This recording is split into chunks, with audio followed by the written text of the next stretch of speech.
ungenile umfana omncane omusha ku-Kaizer Chiefs u-Abrahams. What a performance from yena. First touch yakhe wa-donate-a ngebhola naye umfana, but bekuwukutatazela ukuthuka, but ama-cross owashayile owa-create-ile ama-chances. Khona leli avele alinika straight u-Ighodaro from esayidini. U-Ighodaro uyali-chest-rap ibhola, uphakamisa inyawo. Cabanga umfana uyabaphakela uthi thathani, idlani, bayahluleka. Uwa-cross-ile amabhola umfana omncane, angifuni ukungasho bafowethu, and uyabonakala ukuthi uyi-player eli-exciting kakhulu.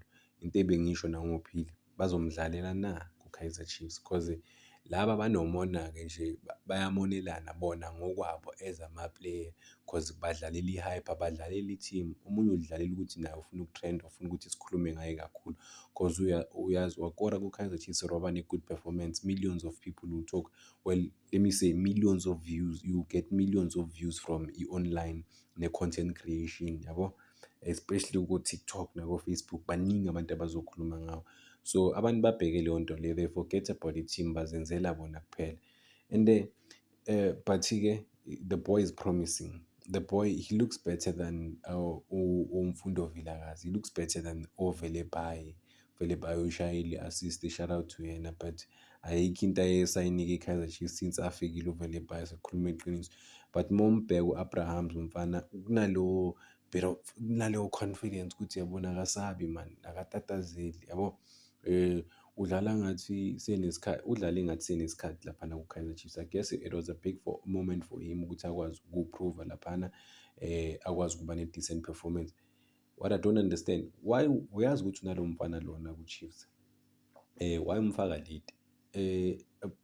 Creativity was not there that much in terms of ama-players laphana. Why umfaka umfana late? And ungamshadisi ne-line, imtshele ukuthi umfana dlala as bayibiza I think right midfield or left midfield. Ungadlali as wing kakhulu, like iba close to i-box lapho-ke. If you beat 1 or 2, then sobhekane no-goalkeeper or kune-chance ukuthi ushuthe. But if ule phansi kakhulu, enzansi kakhulu, I think that's a big problem for yena umfana. But what a player, is promising. Sithemba ukuthi angatholi i-hype enkulu naye umfana, gcine seyimdida, ahluleke-ke nokudiliva even next time when he's given an opportunity to play. But imagine u-Abrahams yena nophili bekhona babawu-2 laphana, Kaizer Chiefs ingathola something. But ubani ozoba-supply, cause omdu bafuna ukubamba ibhola benze too much. Unokukudlalela umdu, but amanye ama-moments wawabona nawe ukuthi bayaphasana-ke yena noMfundo, abasaba ukuphasana bafethu. But Abrahams, I think umfana une-future e-right kakhulu laphana ku-Kaizer Chiefs, but it's a matter of getting i-game time.